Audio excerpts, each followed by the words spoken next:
100 का आशीर्वाद बाबा सदैव इसके ऊपर कृपा बनाए रखे।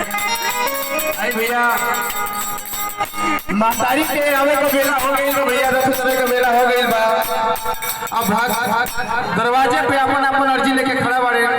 अब कैसे कैसे हो?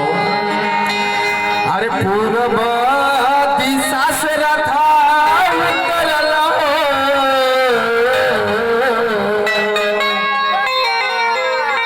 जगदम्बा मैया के। पूर्व दिशा से रथा निकलला हो जगदम्बा मैया के। जगदम्बा मैया के हाय हाय रोवेला पुजारिया डगरिया जगदम्बा मैया के।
दरवाजे पे अपन अर्जी लेके खड़ा हो क्या कहता है भैया?